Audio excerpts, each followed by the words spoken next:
Hello student, good morning all of you. I am Vikram Kumar Gautam. बेटा कि जैसा कि हम अब तक क्लास 12 में chapter number 2 reproduction sexual reproduction in flowering plant में बेटा अब तक जो हमने फंडामेंटल क्लियर किया है, जो हमने अब तक जो लेक्चर प्रोवाइड किए थे आपको 4 या 3 लेक्चर हमने आपको प्रोवाइड करवाया है, उसमें हमने बेटा आपको फ्लावर की मॉर्फोलॉजी बिल्कुल डिफाइन की, हमने डिटेल में आपको डिस्कस किया हमने। और हमने ये देखा उस चैप्टर में कि आपको फ्लावर की मॉर्फोलॉजी में क्या क्या कैसे घटित होता है, क्या क्या घटनाएं एग्जैक्टली घटित होती हैं बेटा। इसलिए ऐसा किया क्योंकि अगर पॉइंट ऑफ नीट एग्जामिनेशन के व्यू से देखा जाए तो वो जो हमने अभी अभी कवर्ड किया है क्लास 11 का, वो बड़ा इंपॉर्टेंट था। उससे हमेशा 1-2 क्वेश्चन आपको मिलते रहते हैं नीट में, तो हमको ये देखना है कि बेटा वो अब तक हमको क्या क्या हमने कवर कर लिया, तो उसको हम फिर से रिकॉल करते हैं आपको कि हमने अब तक पढ़ा क्या उस मॉर्फोलॉजी ऑफ फ्लावर में। तो हमने ये देखा कि बेटा पेडस्टिल क्या होती है, पेडस्टिल के ऊपर स्टाक पाए जाते हैं, स्टाक में 4 रिंग पाई जाती थी, स्टाक में जो 4 रिंग पाई जाती है उसमें आपको अरेंजमेंट होता था या मॉडिफाइड हो जाती थी, जिससे आपको कैलिक्स का निर्माण होता था, करोला का निर्माण होता था, एंड्रोसियम का फॉर्मेशन होता था एंड देन द गाइनोसियम का फॉर्मेशन होता था।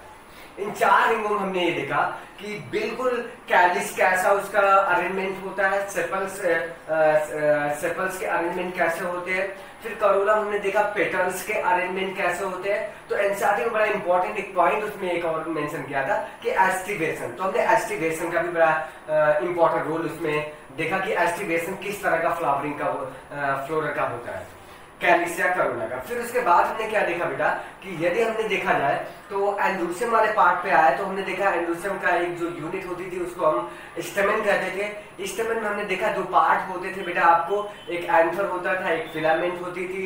एंथर वाला जो पार्ट होता है वो आपको जनरली क्या होता था कि आपको फर्टाइल पार्ट होता था, और उसकी फिलामेंट जो होती थी वो आपको नॉन फर्टाइल पार्ट होती थी। एंथर में हमने देखा कि बाइलोब होता था, उसमें या कहते हो कि डाइथिकस, बाइलोब का मतलब उसमें 2 लोब पाए जाते थे जिसकी वजह से हम बाइलोब कहते थे। एंथर के प्रत्येक लोब में, इस लोब में हमने अब तक देखा कि उसमें माइक्रोस्पोरेंजिया पाई जाती थी। माइक्रोस्पोरेंजिया के अंदर ही क्या फॉर्मेशन होता था आपको, माइक्रोस्पोर का। क्लियर। फिर हमने क्या देखा कि गाइनोसियम पे देखा, गाइनोसियम में हमने ये देखा कि गाइनोसियम के 3 पार्ट होते थे। गाइनोसियम में जो आपको होता था वो 3 पार्ट आपको स्टिग्मा, स्टाइल एंड ओवरी होती थी। जो उसका सबसे एंटीरियर पार्ट होता था वो आपको रिसेप्टिव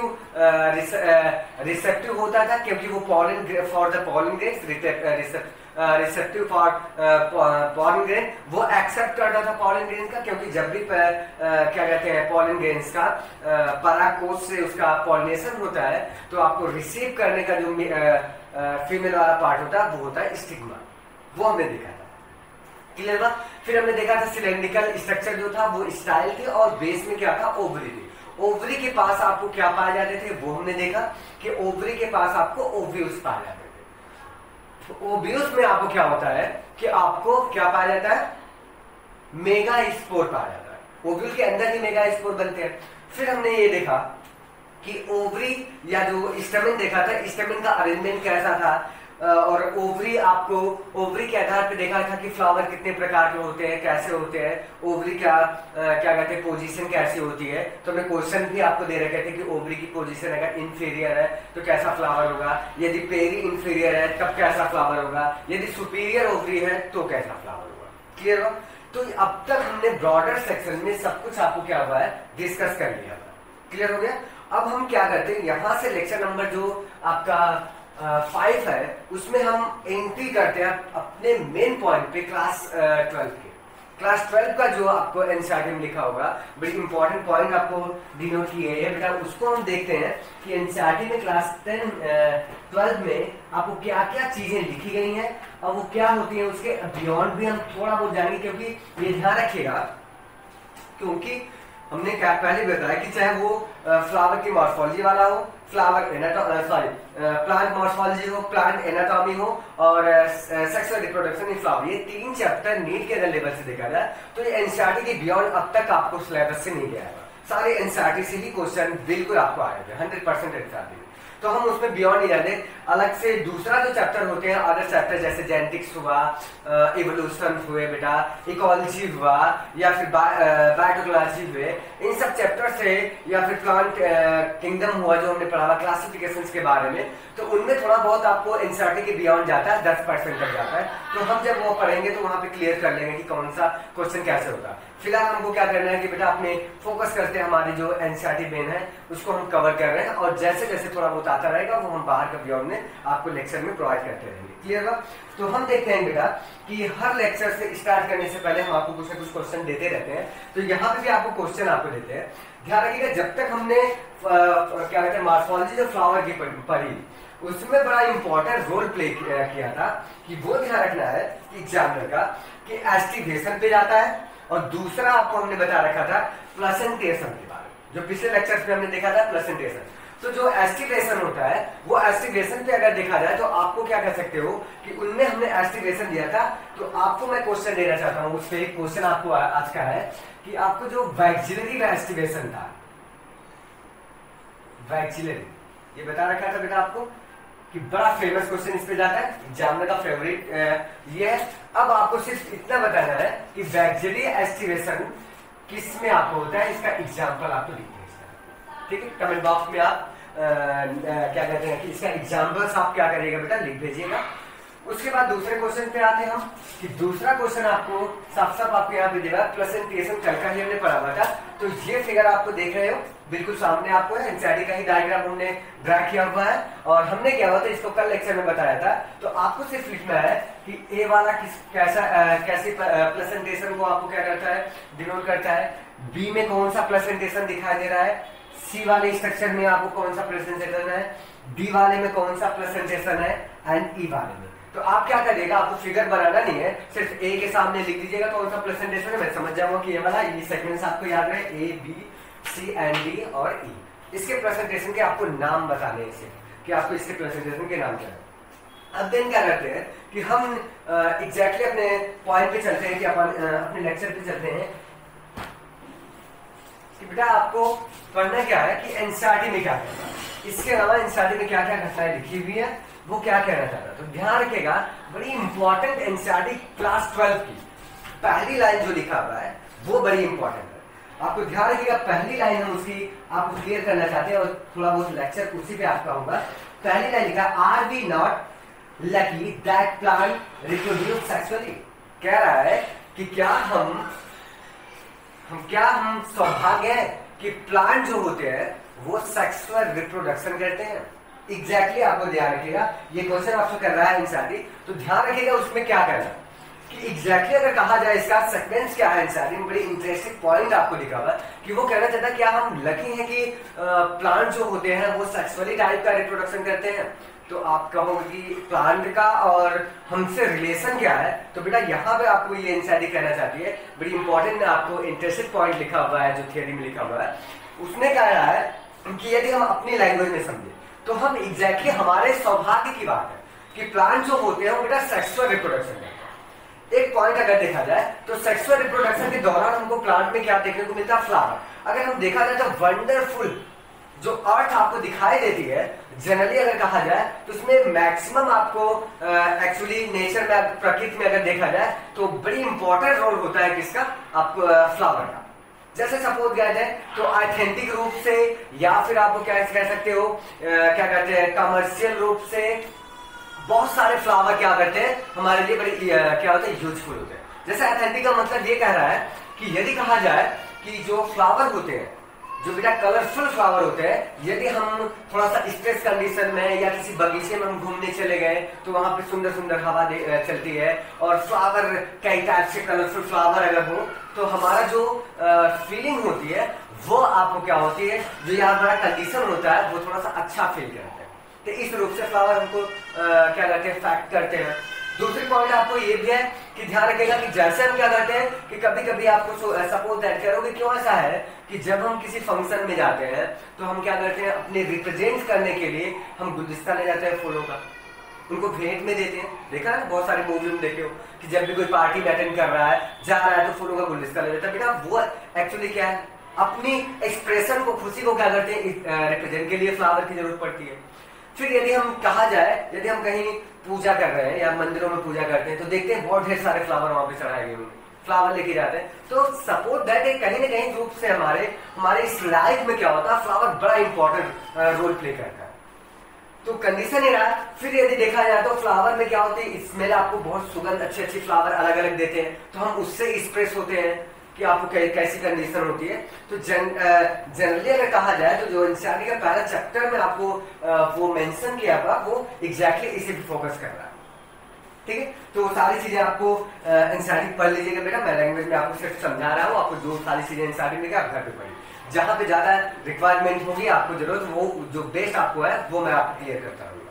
ठीक है, तो हम देखते हैं कि आपको जनरली अगर देखा जाए तो देखिएगा, आपको पॉइंट में अगर देखा जाए तो आपको सिंपल से लिखा हुआ है कि यदि कहा जाए कि देखो लास्ट वाले में लिखा flower a fascinating organ of angiosperm, human being have had a invited relationship with flower since there immortal. वही बात है जो अपने लेक्चर में आपको बताया कि आपको हर तरीके से क्या होता है, फ्लावर्स हमारे क्या होता है जुड़ा, लेकिन एक्चुअल उसका इससे रिलेशन नहीं है उसका हमारा। उसका एक्चुअल अगर हम कहा जाए कि क्या फ्लावर का यही उसकी क्या होती है, इंटेंसिटी है या फिर इंपॉर्टेंसी है, तो आप कह सकते हो कि बेटा ये इंपॉर्टेंसी उसकी नहीं है। फ्लावर का इंपॉर्टेंसी तो सिर्फ यह है कि जैसे ही प्लांट क्या करते हैं, रिप्रोडक्शन करते हैं सेक्सुअल में, तो फ्लावर क्या करता है, सेक्सुअल रिप्रोडक्शन के लिए क्या होती है उसकी इंपॉर्टेंस, क्योंकि जब तक फ्लावर नहीं लगेगा तब तक आपको सेक्सुअल रिप्रोडक्शन नहीं हो सकता। क्लियर हो रहा है? तो फ्लावर का लगना हमारी इन सब बातों से नहीं होता है, वो तो हमारा एक्सप्रेशन होता है कि जो हमारा रिलीजन होता है नेचर में आपको प्रोवाइड होता रहता है। लेकिन आपको इंटेंसिटी इसकी ये रहती है कि वो क्या करता है, अपने सेक्सुअल रिप्रोडक्शन के लिए क्या होता है, क्या कहता है, फॉर्मेशन होते हैं। प्लांट में जैसे ही सेक्सुअल रिप्रोडक्शन होगा तो हम ये कंप्लीट कर लेते हैं कि जैसे ही मान लीजिए आपको फ्लावर क्या होता है, तो फ्लावर उसमें से निकलने चालू होते हैं, तो हम ये आपको प्रूव करते हैं कि जो प्लांट्स है वो वेजिटेटिव फेज से आपको कन्वर्ट हो गए हैं, किसमें, रिप्रोडक्टिव फेज में कन्वर्ट हो गए। ठीक है, रिप्रोडक्टिव फेज में आ गए। तो फ्लावर इसलिए होते हैं। बड़े इंटरेस्टिंग पॉइंट, सारी चीजें आपको लिखी होंगी एनसीईआरटी में, बहुत सारे एनसीईआरटी का आपको दिया गया है कल्चरल रूप से। और आपको बेटा एग्जैक्टली क्या होता है, कुछ आपको क्या कहते हैं कि वो दिया हुआ है, तो आपको एनसीईआरटी का मैं मेंशन दिखा देता हूं, ये दिया हुआ। तो ये सारे पार्ट हमने डिस्कस कर लिए हैं बेटा, आपको सारे देख लीजिएगा एक बार कि स्टेमेन कौन सा पार्ट है, करोला कहाँ है, कैलिस क्या है, आपको ओवरी कहाँ पे है, सेपल्स कैसे है, पेटल्स क्या है, तो सारी चीजें आपको उसमें एनसीईआरटी में आपको दे रखा है। हम आते हैं अपनी पॉइंट पे आते हैं कि कंडीशन आके हम हर तरह से फ्लावर क्या होता है, वेरी इंपॉर्टेंट रोल प्ले करता है। तो अब वो पॉइंट क्या कर रहा है जो हमारी एनसीईआरटी में मेंशन किया हुआ बड़ा इंपॉर्टेंट पॉइंट, वो देखना है कि pre fertilisation structure and effect. उसका पहली पॉइंट आपके है कि यदि फ्लावर का देखा जाए तो प्री फर्टिलाइजेशन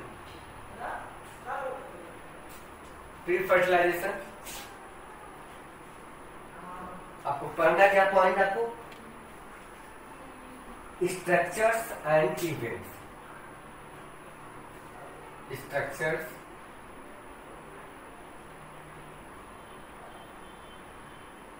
एंड इवेंट्स पढ़ने।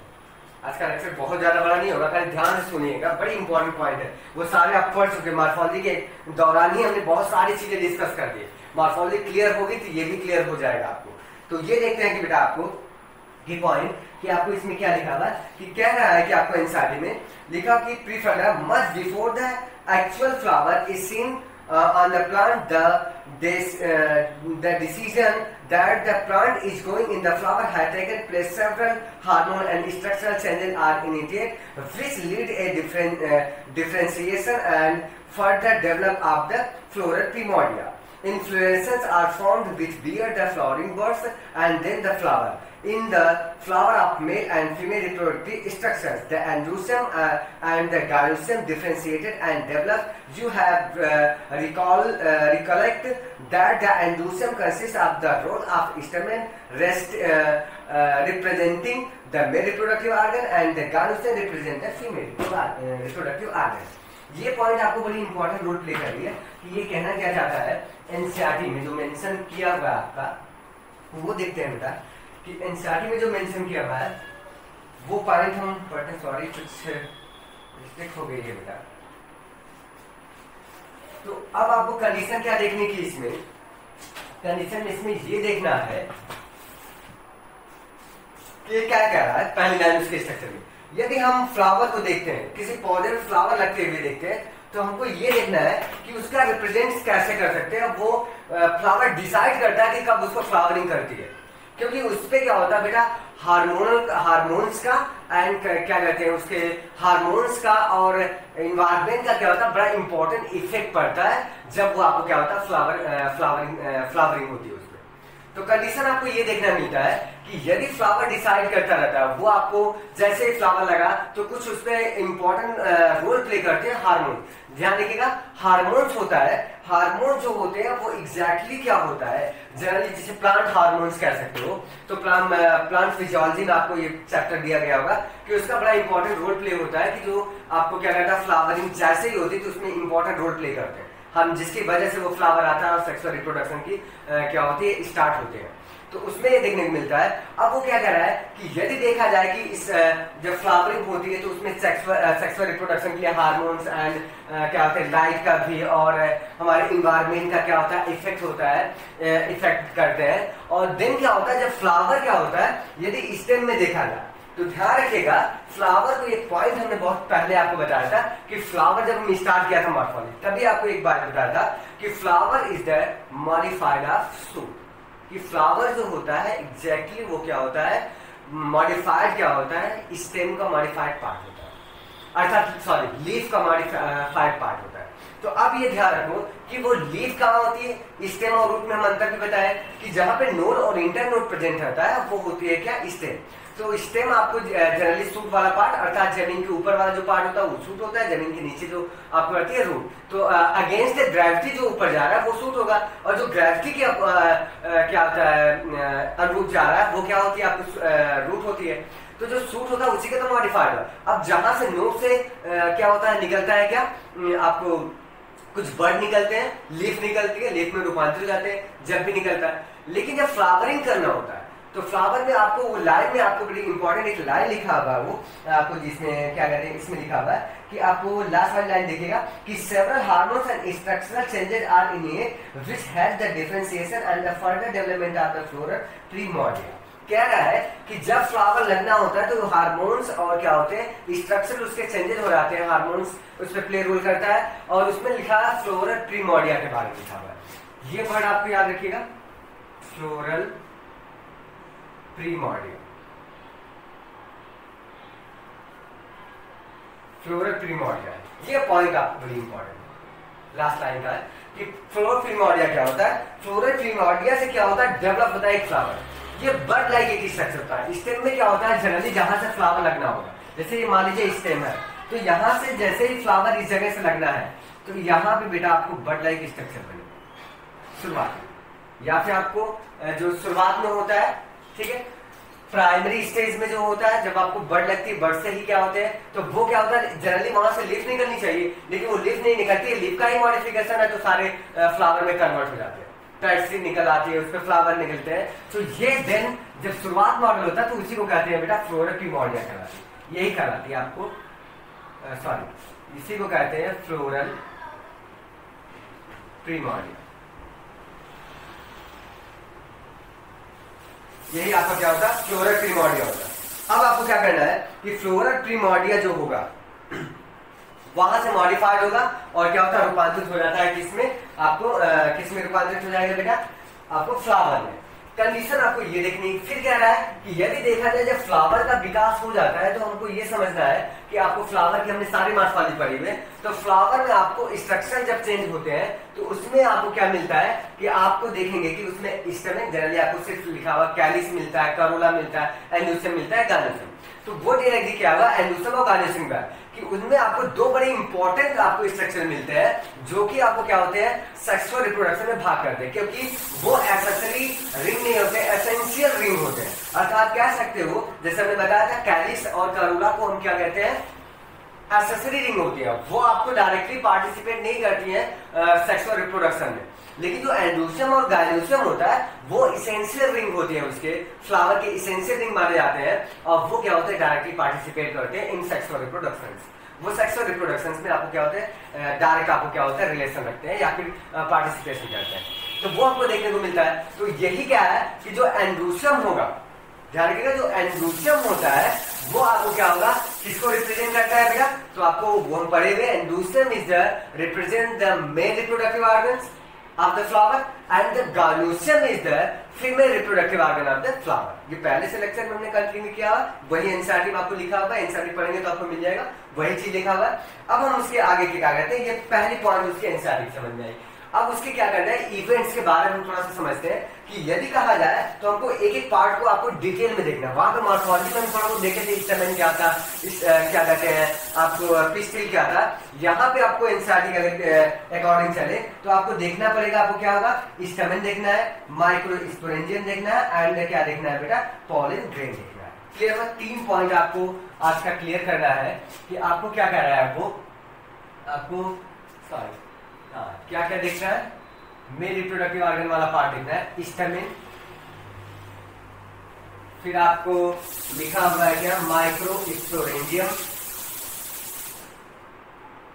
माइक्रोस्पोरेंजियम और क्या देखना है बेटा पॉलन ग्रेन। क्लियर हुआ?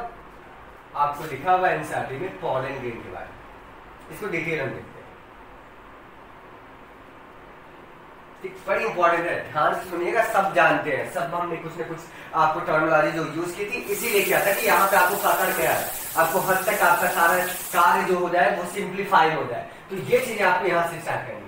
तो यदि हम स्टार्ट करें तो आपको जनरली जो एनसीईआरटी का मेंशन किया हुआ वो देखते हैं कि लिखा हुआ show the 2 parts of the typical stamen. Figure number 2.2 कह रहा है, फिगर नंबर 2.2 में शो द आपको कुछ फिगर दे हुए एनसीईआरटी का, ये फिगर देख लो, हम आपको बनाने में थोड़ा बनाए तो बहुत है बेटा, अब थोड़ा सा एनसीईआरटी अपना भी मेहनत करो। देखो ये आपको लिखा हुआ है, ये आपको पार्ट दिख रहा है इसका स्टेमेन का पार्ट आपको दिख एंकर है, फिलामेंट है, फिर उसका कट सेक्शन ट्रांसफर कट किया हुआ, उसके अंदर का सारा पार्ट दिख रहा है, उसी को हम डिस्कस करते हैं कि आपको क्या कहानी है या फिर एनसीईआरटी हमको कहना क्या चाहती है या फिर उसमें लिखा क्या है। तो ये ध्यान रखिएगा कि हम जानते हैं कि स्टेमेन जो होगा, ये स्टेमेन जो होता है stamen is the unit of androecium. Androecium की एक यूनिट को हम क्या बोलते हैं स्टेमेन करते हैं एंड कंसिस्ट द 2 पार्ट। इसके क्या होते हैं एग्जैक्टली 2 पार्ट होते हैं, एक होता है एंथर और एक होता है क्या फिलामेंट। क्लियर हो गया? एंथर होगा और एक क्या होगा फिलामेंट होगा। स्टेमेन के 2 पार्ट होते हैं बेटा, वो हमने बता रखे हैं, जैसे यहाँ पे क्लियर कर लो। स्टेमेन हुआ, स्टेमेन के 2 पार्ट आपको होते हैं, एक होता है बेटा एंथर और दूसरा होता है फिलामेंट। जो सिलेंड्रिकल ट्यूब लाइक पार्ट होता है, जनरली अगर हम एनसीईआरटी का डायग्राम बनाए तो आपको थोड़ा सा अपने से बना लो बेटा, एनसीईआरटी का क्यों बनाए, कुछ इस तरह का बना होगा।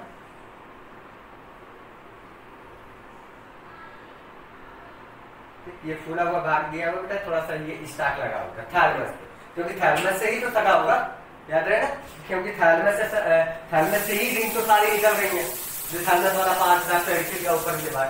तो ये देखो ये रहा आपका, ये पॉइंट हमने बताया था ये था एंथर, ठीक, और ये वाला पॉइंट हमने बताया था बेटा क्या होता है फिलामेंट। ठीक, अब अपने पॉइंट से समझते हैं, ये आपको दिया हुआ है। तो एंथर एंड फिलामेंट, जो सिलेंड्रिकल पार्ट होता है वो फिलामेंट होती है, जो आपका उभरा हुआ पार्ट होता है वो एंथर होता है।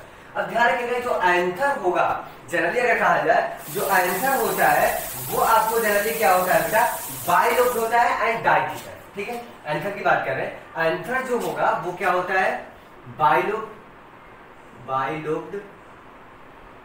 ठीक, बाइलोब्ड होता है। और एनसीईआरटी में थोड़ा सा मिस पॉइंट किया हुआ है, वो लिखा गया and the terminal generally bilobed structure called the anther and the proximal end of the filament is attached to the thalamus or the petals of the flower, and the number and length of stamen are variable in flower different species. If you were collect the stamen is for 10 flower is from different species and arrange them a side of, would be able to appreciate large variation in size seen in nature. Condition क्या, वो जो भी लिखा हुआ हम देखिए कि इसमें कहानी क्या कह रहा था आपको एंथर के बारे में, कि कह रहा है कि यदि हम क्या करें कि एंजियोस्पर्म में क्या करें कि एंजियोस्पर्म में देखा जाए तो जनरली जो एंथर होता है वो एक्चुअली क्या होता है कि बेटा बाइलोब्ड होता है। तो यहाँ पे हमने लिखा बाइलोब्ड क्योंकि उसमें क्या होता है बेटा दो लोब होते हैं, और बाइलोब्ड के लिए ही हम यूज किए हुए किसको, किसके वर्ड यूज किए हुए, वो वर्ड हमने यूज किया हुआ किसमें, जिसमें दो लोब होते हैं। यदि आपको क्या होता है दो लोब है तब उसको हम कहते हैं बेटा डाइथिकस कहते हैं। क्या कहते हैं, डाइथिकस। तो एंजियोस्पर्म में क्या होता है बेटा कि वो क्या कंडीशन होती है कि यदि आपको दो लोब पाए जाते हो तो उसको हम कहेंगे क्या, बाइलोब्ड। दो लोब पाए जाते हैं तो उसको कहेंगे डाइथिकस। और यदि आपको कभी कभी ये ध्यान रखिएगा कि कभी कभी क्या होता है एक लोब भी पाया जाता है। यदि आपको एक लोब है सिर्फ एंथर में तब क्या कहेंगे, सिंपल सा मोनोथिकस कहेंगे। ठीक है, वो एग्जांपल हम एक्स्ट्रा क्लासेस में वो दिया नहीं है एनसीईआरटी में, वो बता देंगे उनको भी। तो आपको ध्यान रखिएगा कि एंथर में यदि एक लोब है तो मोनोथिकस, यदि दो लोब है तो आपको क्या कहोगे, डाइथिकस। क्लियर बात, यहाँ पे हम आपको आते हैं। तो अब देखिएगा कि हमने क्या किया हुआ कि हमने स्टेमन के और भी बारे में देखा कि ये डिफरेंट फ्लावर में वेरिएबल होते हैं। जैसे कह रहा है वो एनसीईआरटी में लिखा कि अगर हम 10 फ्लावर को अलग अलग स्पीसीज को लेते हैं और साथ में रख के देखते हैं तो देखो हर एक की लेंथ क्या होगी, डिफरेंट टाइप्स की लेंथ। तो वेरिएशन जो होती है लेंथ के, स्टेम की लेंथ की वेरिएशन जो होती है वो भी उसमें भी हमने लेक्चर लिया हुआ है, आपको पिछले लेक्चर्स में दे रखे हैं सब कुछ कि आपको क्या कंडीशन होती है। यदि आपको सॉर्टेड होता है, इंसर्टेड फ्लावर है, कि आपको एक्सर्टेड है, जैसे आपको स्टेमन करोला से ऊपर निकली हुई तो आपको एक्सर्टेड है, और अंदर धसी हुई तो आपको क्या होगा, इंसर्टेड करोला से सॉर्टर है। तो ये सारे हमने डिस्कस कर रखा है, ठीक है, वो फिर से रिवाइज करिएगा। फिर उसके बाद आपको कह रहा है कि एंथर में बाइलोब्ड हमने ये देखा था कि इसमें क्या हुआ कि कह रहा है स्टार्टिंग मिस पॉइंट लिखा हुआ है, the typical angiosperm anther is bilobed with each lobe having 2 theca, they are dithecous. कह रहा है कि वो उसका कहने का पॉइंट समझ लो, लेकिन पूछेगा अगर एग्जाम में इंसानी का तो इंसानी वाले से उसका कहने का है कि हमने अभी अभी बताया कि बेटा दो लोब होगा तो डाइथिकस, लेकिन वो कह रही है इंसानी कि यदि देखा जाए तो एंथर में बाइलोब्ड होता है और उसके प्रत्येक लोब में, इस लोब में आपको 2 थीका पाया जाता है। क्लियर हुआ, उसमें 2 थीका पाई जाती है, इस वजह से उसको हम क्या कहते हैं, डाइथिकस। लेकिन हमको तो यहाँ रिप्रेजेंट करता है उसके अंदर 2 थीका के रिलेशन नहीं, लेकिन आप कह सकते हैं इस लोब में आपको क्या होती है, 2 थीका पाई जाती है, इसकी वजह से हम क्या करते हैं, उसको डाइथिकस करते हैं। एनसीईआरटी का लैंग्वेज में कह रहे हैं, लेकिन आपको ध्यान है कि अगर लोब 2 है तो आपको डाइथिकस, 1 है तो मोनोथिकस। क्लियर हुआ। अब बात आती है आगे की, उसकी कहानी क्या है। आगे की कहानी हमने ये बताया हुआ है कि आपको हमने बताया कि बेटा यदि उसका लॉन्गिट्यूडिनल अगर सेक्शन काटा जाए तो आपको क्या मिलेगा कि यदि लॉन्गिट्यूडिनल सेक्शन काटा जाए तो एंजियोस्पर्म का, टिपिकल एंजियोस्पर्म का, तो उसमें आपको क्या होंगे कि लॉन्गिट्यूडिनल नहीं बल्कि आपको क्या होता है 3 डायमेंशनल कट आपको कहा जाए, ट्रांसफर सेक्शन काटा जाए। तो यदि ट्रांसफर सेक्शन काटा जाए बेटा तो आपको कुछ इस तरह से हमने बना रखा होगा, बहुत पहले भी बताया था, कुछ इस तरह सेक्शन मिलेगा, ध्यान से देखिएगा।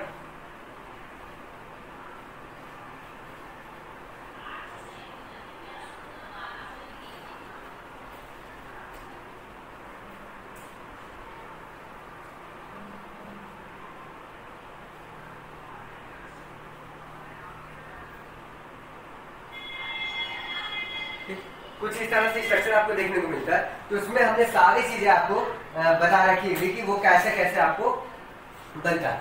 तो आपको देखिएगा, ध्यान रखिएगा कि यदि हम ट्रांसफर सेक्शन करें तो इसमें 2 लोब मिल रहे हैं आपको, दो लोग मिल रहे हैं तो कंडीशन थीटा कह रहा है तो वो बात इसकी कह रहा है, ठीक है। तो इसके दो लोग आपको अलग अलग दो थीटा पाई जाती है, यहाँ की होती है, इसलिए हम इसको क्या कहते हैं, बाइलूट करते हैं या डायरेक्टली करते हैं।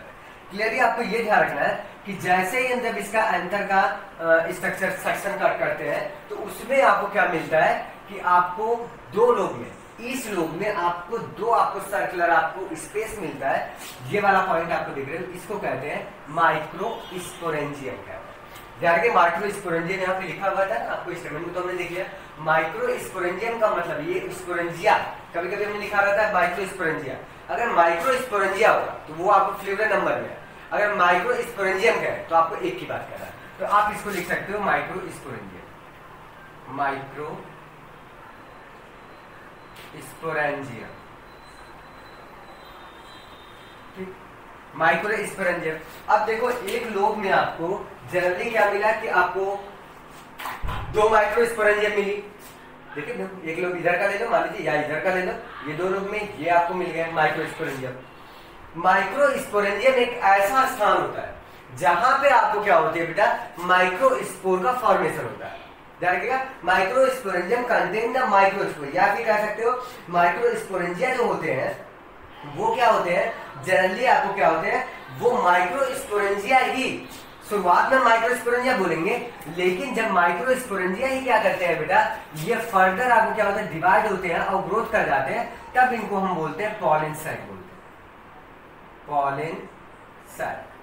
ध्यान रखिएगा, ये दोनों वर्ड आपको हमने कभी कहीं लिखा होगा, एक ही जगह पे लिखा था कि माइक्रो स्पोरेंजिया को ही हम क्या कहते हैं, पॉलन सैक कहते हैं, लेकिन ऐसा नहीं है बेटा। शुरुआत में आपको क्या होगा, जब प्राइमरी स्टेज में फॉर्मेशन होता है तब हम उसको बोलते हैं माइक्रो, जब एंथर का फॉर्मेशन हो रहा होता है। अभी हम डेवलपमेंट ऑफ एंथर देखेंगे बेटा, बड़ा इंपॉर्टेंट पॉइंट है। तो माइक्रो स्पोरेंजिया क्या होती है, ये आपको कहलाती है माइक्रो स्पोरेंजिया कहेंगे, लेकिन फर्दर उसका डिवाइडेशन होती है जब वो मेच्योर कर जाता है, अर्थात आपको क्या होता है, मेच्योर होगा, तब हम उसको कहेंगे पॉलन सैक। अर्थात माइक्रो स्पोर जब पॉलन ग्रेन्स में कन्वर्ट हो जाएंगे तब वो आपको ये जो माइक्रो स्पोरेंजिया होगी पॉलन सैक में कन्वर्ट हो जाएगी। और पॉलन सैक में क्या पाया जाता है, पॉलन ग्रेन से, यही तो लिखा हुआ था।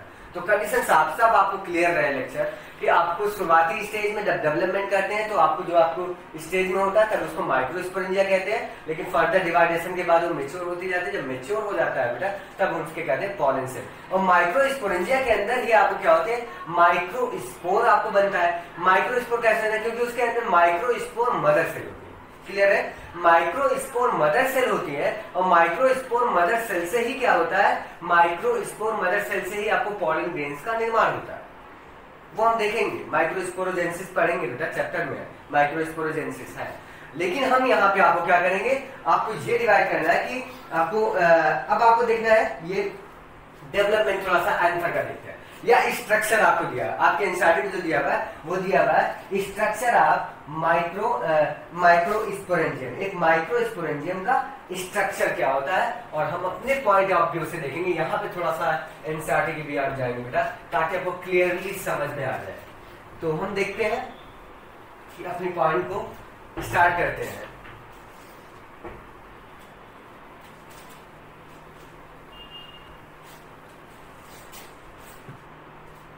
स्ट्रक्चर ऑफ माइक्रो स्पोरेंजियम ये लिखा था ना, या डेवलपमेंट ऑफ एंथर, एंथर कैसे डेवलप होता है उसी को देखते हैं।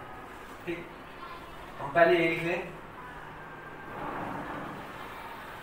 यहाँ पे हम अपने पॉइंट लिखते हैं, डेवलपमेंट ऑफ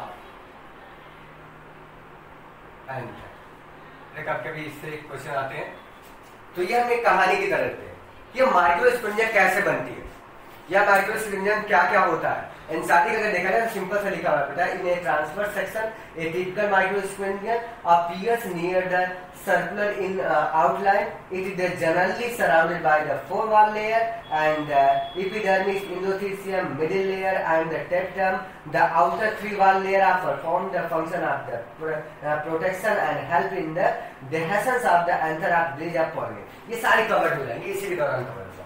ये ध्यान रखिएगा कि अब हमको क्या करना है, यदि सपोज दैट करो कि ये एंथर का फॉर्मेशन कैसे होगा, जैसे आपको जब भी फ्लावर लगा होगा, जैसे ही हार्मोनल चेंजेस हुए होंगे, उसके स्ट्रक्चरल चेंजेस आए होंगे, तो उसमें क्या क्या घटनाएं घटित होंगी। तो सबसे पहला तो पॉइंट यही है कि आपको एंथर का बनना, क्योंकि अंतर बेटा हमने बताया था प्री फर्टिलाइजेशन इवेंट्स के बारे में पढ़ रहे हैं। यहाँ पे हमने शुरुआत में लिखा था प्री फर्टिलाइजेशन इवेंट्स क्या है। प्री फर्टिलाइजेशन इवेंट्स का मतलब आपको पॉलन ग्रेन बनना है, फिर पहले तो ये होगा एंथर बनेगा, डेवलपमेंट एंथर होगा, एंथर में आपको पॉलन ग्रेन बनेंगे, फिर उसका स्फुटन होगा बेटा, पॉलन ग्रेन निकल के कहाँ जाएंगे स्टिग्मा पे।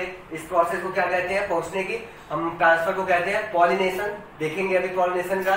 फिर उसके बाद हमने क्या देखा हुआ है, पॉलिनेशन के बाद वहां पहुंचता है, जर्मिनेट करता है, पॉलन ट्यूब बनती है। पॉलन ट्यूब क्या होती है, आपको स्टाइल्स होते हैं, आपको क्या होता है ओवरी तक पहुंचते। ओवरी के पास ओव्यूल रहता है, ओव्यूल के पास आपको क्या होता है एग रहता है, और वहां पे एग के जाकर आपको क्या रहता है फ्यूज करता है। तो सारे large of the function in sexual reproduction in flowering plants discuss about. हम इस पे सारे भी डिस्कस करेंगे, सब पे आपको करेंगे, एक एक लाइन में पढ़ना है। ये जो चैप्टर है इसकी खासियत इंटरेस्टेड है, आप लेंदी मत रखिएगा, आपको एक एक पॉइंट आपको ध्यान से पढ़ते चलिए और ध्यान से खाली समझने की कोशिश करो, उसको रटने की कोशिश मत करो। हम सारी क्लियर करना चाहते हैं आपके माइंड को, कि आपका बिल्कुल ध्यान एकदम कंटिन्यूअस मेरे ऊपर है और आपको समझ में आ जाएगा कि सारी चीजें आपको कैसे घटित होती है, वे घटनाएं कैसे घटित होकर आपको क्या क्या फॉर्मेशन कर रही है। क्लियर हुआ? तो आते हैं अपने पॉइंट पे कि क्या होता है डेवलपमेंट, एंथर का कैसे डेवलपमेंट हुआ या किस तरह से होता है। ठीक, वो सारी पॉइंट आपको हमको डिस्कस करनी है। तो याद रखिएगा, जैसे सपोज दैट जब आपको क्या होता है एक cluster of the group of the cells होगा, क्योंकि हमने टिश्यूज पढ़े होंगे, आपको एनाटॉमी पढ़ा होगा, तो टिश्यूज में पढ़ा होगा प्लांट टिश्यू में। प्लांट टिश्यू में हमने बताए होंगे आपको, या फिर 9th में जो 11th में भी पढ़ाया गया होगा। 11th में प्लांट टिश्यू में आपको जानते हैं एक मेरिस्टेमेटिक टिश्यू होती है और एक क्या होती है परमानेंट टिश्यू। तो मेरिस्टेमेटिक टिश्यू की एक खासियत होती है कि वो बार बार डिवाइड करती और डिवाइड करके आपको क्या अलग स्ट्रक्चर है। तो इसमें एंथर का जब सर्कुलर स्ट्रक्चर आपको सिर्फ हम समझने की बात है, एनसीईआरटी में कई बार कहा, खाली आप समझो इस पर। एक क्या रहा होगा, एक सर्कुलर स्ट्रक्चर रहा होगा, ध्यान सुनिएगा, एक सर्कुलर स्ट्रक्चर रहा होगा, उसके ऊपर क्या होगी एक आउटर कवरिंग रही होगी, इस तरह की सेल होगी।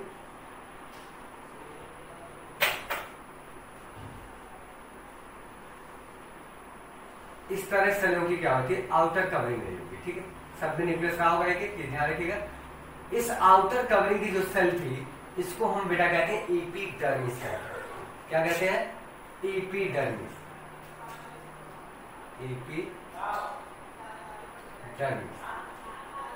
एपिडर्मिस कहा जाता है।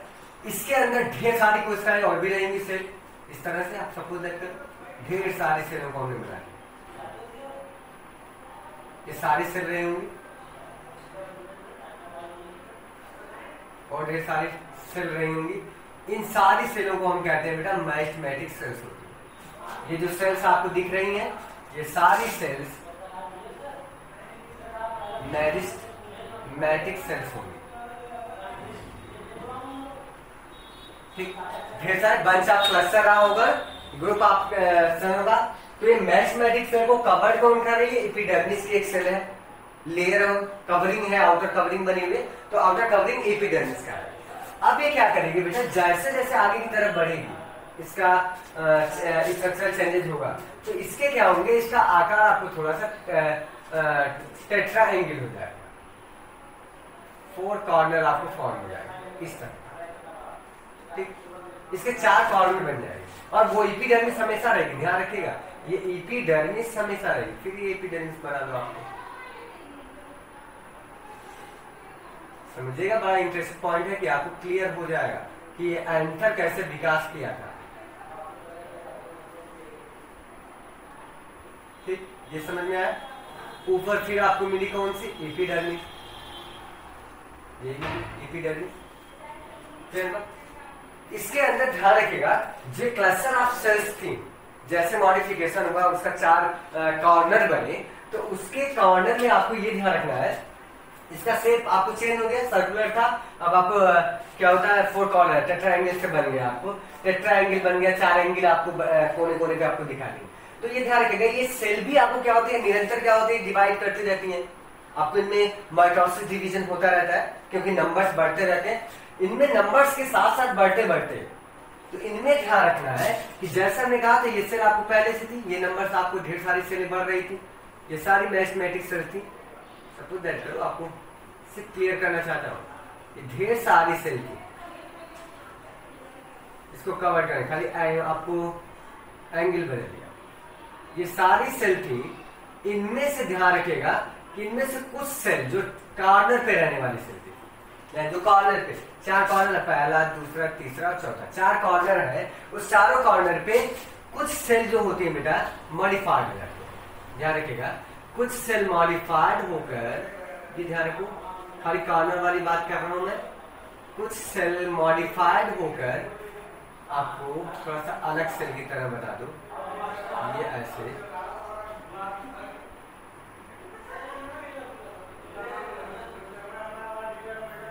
ऐसे थोड़ा सा स्ट्रक्चर बेटा, कलर दूसरा नहीं है, नहीं तो आपको समझ में आता है। ये वाला सेल ठीक, और बाकी आपको सर्कुलर बना लो, बाकी आपको समझ में आ रहा है, सर्कुलर बना लो। अब देखो, इसमें कॉर्नर वाली जो सेल होगी, सिर्फ माइंड में याद रखो, जो कॉर्नर वाली सेल होगी मॉडिफाइड हो गई, और 4 कॉर्नर पे चारों कॉर्नर पे मॉडिफाइड कुछ सेल्स हो गई। कुछ सेल्स आपको नंबर्स उसके एक में रहेंगे, कई नंबर्स में रहेंगे, तो उन सेलों को हम कहते हैं बेटा आर्कीस्पोरियल सेल कहते हैं। ध्यान रखिएगा, आर्कीस्पोरियल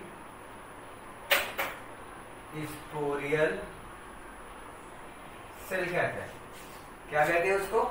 आर्कीस्पोरियल सेल कहा जाता है। आर्कीस्पोरियल सेल का मतलब आपको क्या हुआ कि ये मॉडिफाइड ही सेल है, मैथमेटिक टिश्यू से ही बनी हुई, मैथमेटिक सेल से ही बनी है। आर्कीस्पोरियल सेल जो होंगी ये फर्दर क्या करेंगे बेटा, आगे भी आपको कहानी दिया बड़ी इंटरेस्टिंग, आगे भी ये कहानी क्या है कि आर्कीस्पोरियल सेल क्या करेंगे, फिर से उसमें क्या होगी, डिवाइडेशन होगा, और वो डिवाइड होके आपको 2 सेलों में क्या होती है, कन्वर्ट हो जाएगी। आर्कीस्पोरियल सेल, अब यहां से हम स्ट्रक्चर ही बनाते हैं, यहाँ समझने की कोशिश करो कि आर्कीस्पोरियल सेल फर्दर क्या करेंगे, डिवाइड करेंगे, और फर्दर डिवाइड करने के बाद आपको 2 सेल बनाएंगे। क्लियर है? क्या क्या बनाती है? 2 सेल। एक तो बनेगी इससे, क्या देखो,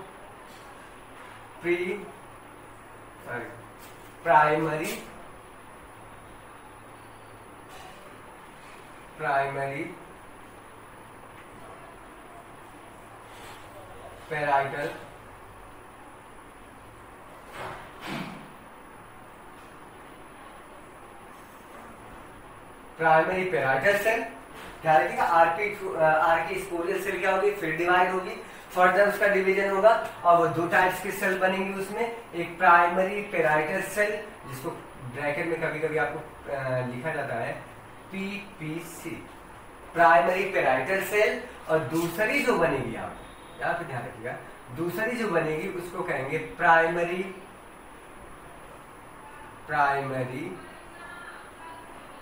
स्पोरोजीनस सेल।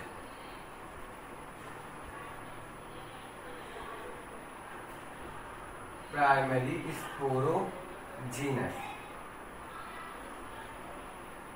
सेल, और इसको कहेंगे PSC,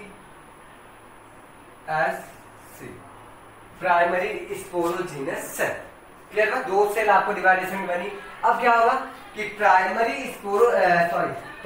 पेराइटल सेल और प्राइमरी स्पोरोजीनस सेल, उनमें क्या होगा कि बेटा ये फिर क्या करेंगी, डिवाइड करेंगी, और ये मॉडिफाइड होकर आपको एंथर का, या जनरली एंथर में जो आपको माइक्रोस्पोरेंजिया का क्या करती है, उसकी 3 लेयर का, ये 3 लेयर का फॉर्मेशन करते हैं, कवरिंग करते हैं, 3 लेयर या 3 वाल का आपको क्या करती है, कवरिंग करते हैं। तो इसमें आपको ये 3 वाल का आपको क्या करेंगे, प्राइमरी पेराइटल सेल जो होगी प्राइमरी पेराइटल सेल, यही बताया था ना, डिवाइड होकर ये एंथर वाल का निर्माण करते हैं। ये माइटोसिस होगा, बार बार डिवाइड होगा, एंथर, ऐसे लिख लो, एंथर वाल। क्लियर होगा? या फिर आपको कह सकते हो माइक्रोस्पोरेंजिया वाल, लेयर उसकी बनाती है, 4 लेयर बनाती है। ये एंथर वाल में आपको कौन कौन से होंगे, आपको इंस्ट्रक्शन दिया होगा, ध्यान रखिएगा, क्योंकि एक पहले से बड़ी प्रेजेंट है एपिडर्मिस, ये फॉर्म नहीं करती। प्राइमरी पेराइटल सेल से 3 लेयर का फॉर्मेशन करती है, और वो वाल आपको कौन कौन सी होती है, तो आपको ध्यान रखिएगा, यहाँ पे हम नोट डाउन कर ले रहे हैं। पहली जो वाल है उसको हम बोलते हैं एपिडर्मिस, तो पहले से, इसके बाद आती है इंडोथीसियम, इंडोथीसियम। क्लियर हुआ? इंडोथीसियम होती है। दूसरी जो होती है वो होती है आपको मिडिल लेयर, मिडिल लेयर। और तीसरी जो फॉर्म होती है वो होती है टैपिटम।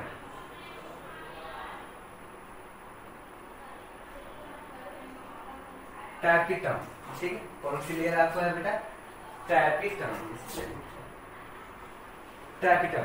तो देखो 3 लेयर आपको बनी किससे, ये ध्यान रखिएगा। माइक्रोस्पोरेंजिया 2 में प्राइमरी पेराइटल सेल कन्वर्ट होती है और आपको 3 लेयर बनाती है, ये लेयर बनाती है। क्लियर हो गया? ये लेयर बनाती है। और ये क्या करता है? प्राइमरी स्पोरोजिनस सेल से आपको क्या बनता है? माइक्रोस्पोर मदर सेल बनता है। Microspore mother cell. Microspore mother cell का फॉर्मेशन होता है किससे? आपको क्या कहते हैं?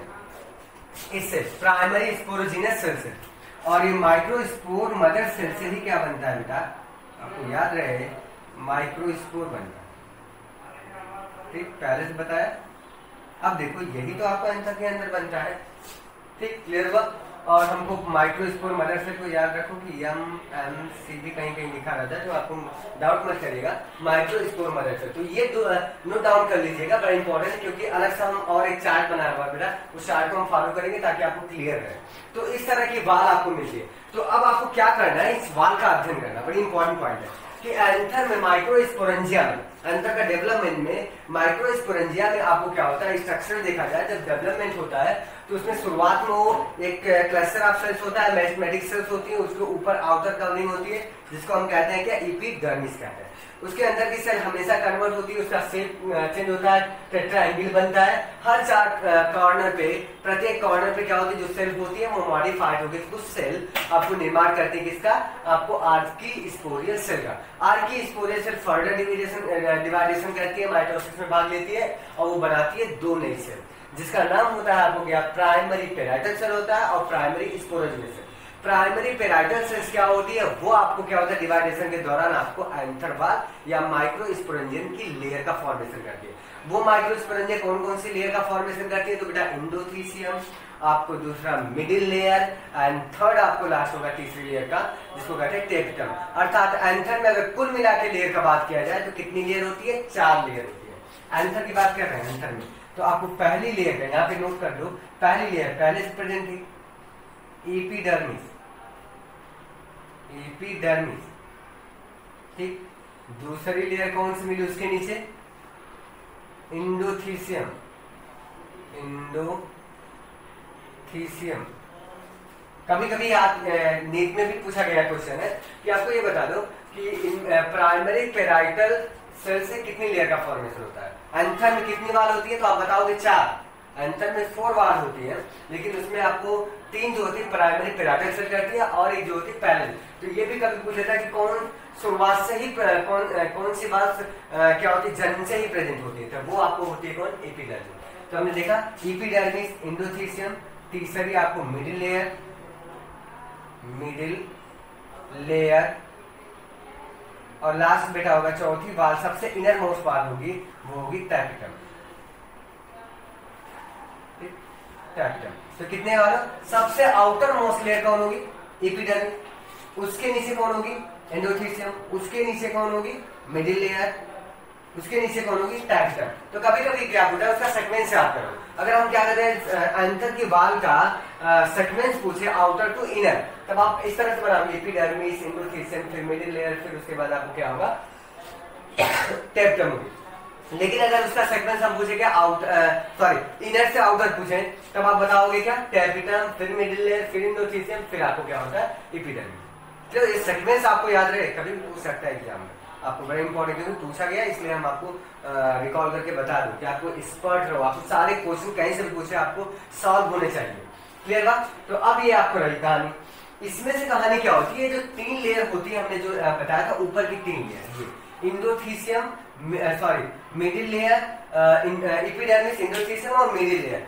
ये आपको क्या होती है, ये आपको माइक्रोस्पोरेंजिया की ये वाल होती है जो उसको प्रोटेक्शन क्या होते हैं, प्रोवाइड करती है। ध्यान रखिएगा, उसको क्या करती है, प्रोटेक्शन देती है या सुरक्षा प्रदान करती है। क्लियर हुआ? और वो एंसाइटिक मेंशन है, एंसाइटिक नहीं है। और वो क्या करती है, स्फुटन डेंसन, मतलब कि जब पॉलन ग्रेन ब्रस्ट करता है तो ये जब फटती है तभी पॉलन ग्रेन क्या होते हैं, बाहर निकलते हैं। तो ये क्या करती है, उसके स्फुटन में और क्या करती है, उसके प्रोटेक्शन में माइक्रोस्पोरेंजिया को क्या करती है, हेल्प करती है या फिर प्रोटेक्ट करती है। क्लियर हुआ? और तीसरी जो लेयर है, ये कहोगे सर ये क्या करती है, ये लेयर आपको क्या होती है, नरिशमेंट प्रोवाइड करती है। इंपॉर्टेंट, बहुत इंपॉर्टेंट है ये लेयर, क्योंकि माइक्रोस्पोर बेटा उसी के अंदर बनते हैं, माइक्रोस्पोरेंजिया के अंदर। तो माइक्रोस्पोरेंजिया की जो जनरली अगर कहा जाए, जो स्ट्रक्चर आपको दे रखा हो कि एंसाइटिक हम एक स्ट्रक्चर आपको बनाते हैं, जो लेयर आपको दे रखा उस लेयर को ही बना लेते हैं। क्लियर हुआ? ताकि आपको पूरा का पूरा समझ में आए क्लियरली। ये हम आपको रिमूव करते हैं बेटा, क्योंकि बनाने का जगह नहीं है। तो ये थोड़ा सा आपको स्टैंडर्ड लेवल का है, एनसीईआरटी का ही मेंशन किया हुआ है।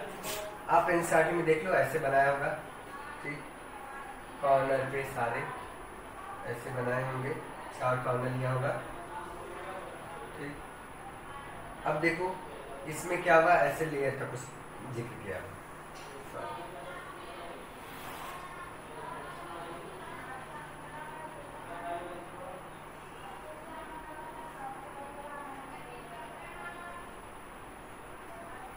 ऐसे बना हुआ ना बेटा, याद रख, साइड लेयर बना लो ऐसे, समझने के पॉइंट ऑफ व्यू से बना रहे हैं ये लेयर।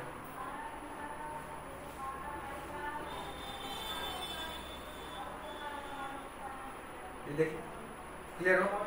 अब आपको ध्यान रखो कि इन 3 लेयर में क्या क्या लेयर दिया हुआ, सब नाम आपको दिया हुआ है, ध्यान रखिएगा। इसके अलावा एक और है बेटा, यहाँ पे ये दिया हुआ जो ना कनेक्टिव है, तो आपको सारे लेयर का नाम नोट करना है। ऊपर वाली एपिडर्मिस, उसके नीचे इंडोथीसियम,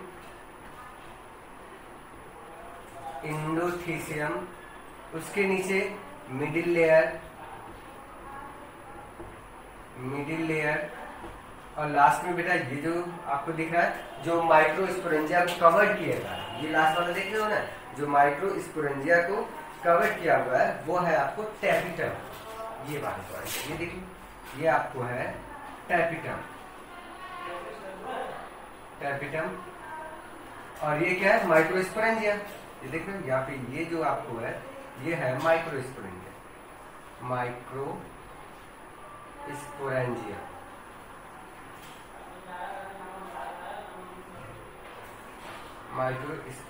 क्लियर हो गया ना? इसी बात की तो हम बात है, ये आपको मतलब आपको माइक्रोस्पोरेंजिया की बात है या एंथर वाल है। तो अब ये क्या करती है, ब्रश करती है, तो ये 3 आपको प्रोटेक्ट करती है। टैपिटम जो होती है, इससे क्वेश्चन बड़ा उठता है, क्या रखिए, इससे क्वेश्चन बड़ा उठता है। टैपिटम एग्जाम्पल का बड़ा इंपॉर्टेंट, ये क्या करता है बेटा, नरिशमेंट प्रोवाइड करता है। टैपिटम क्या करेगा, नरिशमेंट प्रोवाइड करता है। और ध्यान रखिएगा, क्लियर है कि आपको इसका जो स्ट्रोक में दे रहे हैं बेटा, ये एंसाइटिक थोड़ा सा बियॉन्ड आपको जा सकते हो। जो टैपिटम लेयर होती है, tapetum is the inner most layer of the anther वाल। एंथर वाल की सबसे इनर वाल होती है, और ये क्या करती है बेटा, ये आपको क्या होती है, एक जनरली इसको सिक्रेटरी लेयर भी कहते हैं। टैपिटम की बात कर रहे हैं, इसको हम क्या कहते हैं बेटा, सिक्रेटरी लेयर भी कहा जाता है। सिक्रेटरी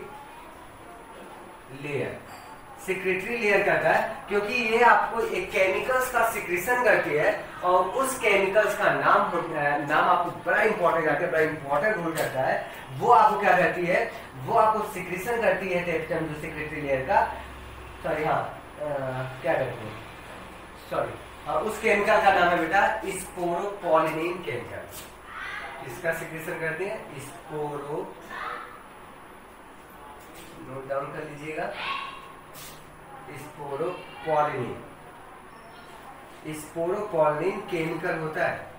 और ये दुनिया का ऐसा मात्र केमिकल होता है बेटा, ध्यान से सुनिएगा, दुनिया का एक ऐसा मात्र केमिकल जिसको डाइजेस्ट करने में कोई एंजाइम नहीं है, ये आपको डिस्ट्रॉय नहीं होता ये केमिकल। इसीलिए क्या होता है, आपने लास्ट में फिगर पे देखा हो, क्या कहते हैं कि जो पॉलन ग्रेन्स होते हैं पौधे के, कई वर्षों तक जो दबे रहते हैं, जिसके जीवाश्म मिलते हैं, सारे सड़ जाएंगे, गल जाएंगे, सब डिस्ट्रॉय हो जाएंगे। लेकिन कभी पौधे का जब भी जीवाश्म मिला है, अधिकतर संख्या में उसका पॉलन ग्रेन मिला है। तो ध्यान रखिएगा, पॉलन ग्रेन होता है, पॉलन ग्रेन जब पढ़ेंगे तो आप फिर बात करेंगे। अब पॉलन ग्रेन की जो आउटर कवरिंग होती है जनरली, वो आपको स्पोरोपोलिन के केमिकल से ही बनी होती है, इसीलिए वो इसमें कोई किसी का इफेक्ट नहीं पड़ता, वो बहुत दिनों तक सरवाइव करता है। ध्यान रखिएगा, आपको हजारों 500 वर्षों तक क्या करता है, सरवाइव कर सकता है। वो स्पोरोपोलिन जो केमिकल होता है उसकी वजह से पॉलन ग्रेन।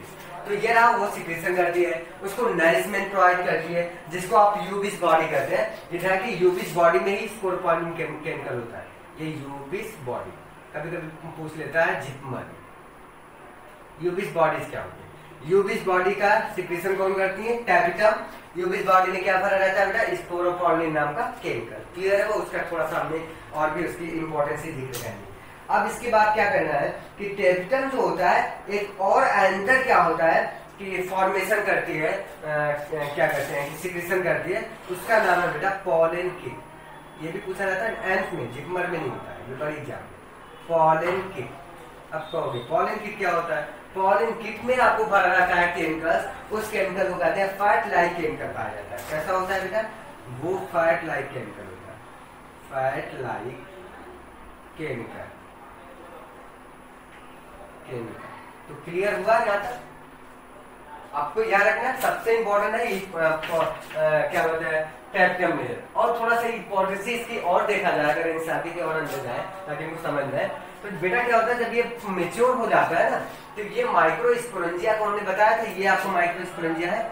इसके अंदर आपको क्या होते हैं, इसके अंदर माइक्रोस्पोर मदर सेल पाए जाते हैं। माइक्रोस्पोर मदर सेल होंगी जो, वही माइक्रोस्पोर मदर सेल जब ये डिवाइड करता है, डिवाइड करता रहता है, मेच्योर होता है, तो माइक्रोस्पोरेंजिया क्या होगी, मेच्योर करती रहेगी साथ साथ में उसके, और माइक्रोस्पोर मदर सेल क्या करेगी, माइक्रोस्पोर का निर्माण करेगी। और माइक्रोस्पोर ही जनरली क्या होता है, उसमें पहले आपको सिंगल सेल का रहता है, लेकिन धीरे धीरे मेच्योर होके आपको क्या होता है, 2 सेल स्टेज बना लेगा। उसको देखेंगे 2 सेल स्टेज बनेगा, एक होगी वेजिटेटिव सेल और एक होगी जेनेटिक सेल। वही 2 सेल स्टेज जो होती है वो आपको मेच्योर हो जाता है, उसको हम कहते हैं पॉलन ग्रेन कहते हैं। तब हम इसको क्या कहेंगे, पॉलन सैक कह सकते हैं। तब हम माइक्रोस्पोरेंजिया नहीं बल्कि क्या कहेंगे, पॉलन सैक कहेंगे। और पॉलन सैक के अंदर क्या होते हैं, पॉलन ग्रेन्स होते हैं। तो क्लियर हो गया। शायद हमने सारी चीजें आपको यहाँ पे बेटा लेक्चर के दौरान जो भी एनसीईआरटी में था वो हमने मेंशन कर लिया हुआ है, और उसका एडवांस टाइप का भी हमने आपको कंडीशन बता दी है बेटा। तो बहुत ज्यादा आपको पढ़ना नहीं है, सिर्फ आप लेक्चर रिवाइज करते रहिए, ध्यान से पढ़ते हार्ड वर्क करिए। अब कल का लेक्चर आपका जो होगा वो होगा माइक्रोस्पोरोजेनेसिस। ठीक है, आपको क्या पढ़ना है, माइक्रोस्पोरोजेनेसिस पढ़ना है। ये आपको दिया हुआ है, तो आपको माइक्रोस्पोरोजेनेसिस के बारे में हम देखेंगे कि माइक्रोस्पोरोजेनेसिस जो होती है। और हाँ, एक लाइन लास्ट में देखो लिखा है, कह रहा है कि आपको when the enter young a group of compactly arranged homogeneous cells called the sporogenous tissue। ये ध्यान रखो, वो वर्ड आपको समझाना है। स्पोरोजीनस टिश्यू क्या है, वही है बेटा, जब एंकर ये शुरुआत में होता है, मैस्मेटिक टिश्यू है ना, ये इसी को कहते हैं स्पोरोजीनस टिश्यू। आपका क्या होता है, फॉर्म होती है जो कॉम्पैक्ट होती है, जब एंकर शुरुआत में होता है उसमें स्पोरोजीनस टिश्यू पाए जाते हैं। तो क्लियर हो गया। तो आज के लिए बस इतना ही, लेक्चर शायद ज्यादा बड़ा हो गया होगा बेटा, तो उसके लिए सॉरी। आप पढ़ते रहिए क्योंकि आपको मेहनत करना है बेटा, क्योंकि हमको सारी चीजें बायोलॉजी की क्या होती है कवर करनी है। तो आप मेहनत करिए, मैं आपके साथ हूँ। Best of luck.